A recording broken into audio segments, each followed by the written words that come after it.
आपसे मैं बड़े मुश्किल मुश्किल सवाल पूछ रहा था, तो आज मैंने सोचा कोई बड़ा आसान सा एक एमसीक्यू आपसे खुद भी पूछ लिया जाए। तो ये मेरे सामने बड़ा सिंपल सा एमसीक्यू है, तो अब आप लोगों से मैं पूछ लेता हूँ। बच्चे आप आओ, आप इसको सॉल्व करो। ये लो, करो सॉल्व इसे, इजी है।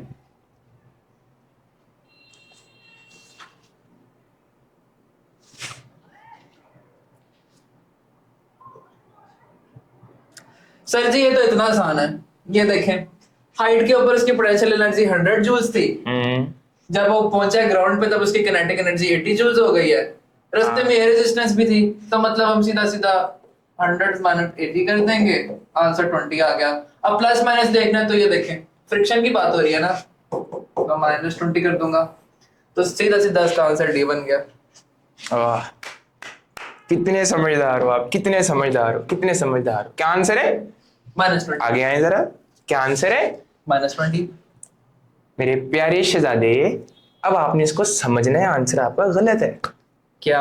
हाँ जी, अब आप समझेंगे, ठीक है? और आपने मुझे बताना है फिर समझ आई है कि नहीं।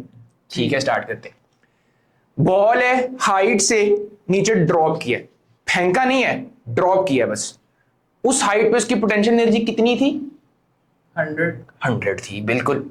अब जब जमीन पे आएगा तो 100 जूल पोटेंशियल एनर्जी थी। काइनेटिक एनर्जी यहां पे कितनी है बॉल की? 80। जमीन पे पोटेंशियल एनर्जी तो जीरो हो जाएगी ना, बिल्कुल। तो बाकी 20 कहां गया? ठीक है सर जी, चार्ली डेल्टा में से आपने ऑप्शन क्या पकड़ा था? नेगेटिव। लेकिन ये है पॉजिटिव। वो कैसे? कैसे? बिल्कुल, ये बताता हूं मैं आपको। ये बॉल नीचे आ रही है, ये एयर के मॉलिक्यूल है। जब बॉल नीचे आ रही है तो क्या हवा के मॉलिक्यूल का भी मैस होता है, तो वो टक्कर नहीं मारेगा? बिल्कुल। तो वो जो एयर रेजिस्टेंस है वो किधर को फोर्स लगाएगी? ऊपर को। ये एयर रेजिस्टेंस है, तो मैं आर लिख लेता हूं। अब मैंने इसका अगर वर्क निकालना हो, वर्क डन बाय फ्रिक्शन, तो मैं उसमें फोर्स किसकी लूंगा? ऑब्वियसली फ्रिक्शन की फोर्स लूंगा। लेकिन डिस्प्लेसमेंट किधर है बॉल की? नीचे की तरफ। फोर्स रेजिस्टेंस की किधर है? ऊपर की तरफ। तो अगर ऑपोजिट हो तो -20 आ जाएगा। तो प्यारे शहजादे, ये क्या लिखा हुआ है? What is work done by the ball? Sir ये तो मैंने पढ़ा ही नहीं था। पढ़ा भी होता तो आपने गलत करना था। क्यों? क्योंकि आगे क्या लिखा है? Against the friction. फ्रिक्शन जो लग रही है ना, तो उसके खिलाफ वर्क उसका वेट ही करेगा।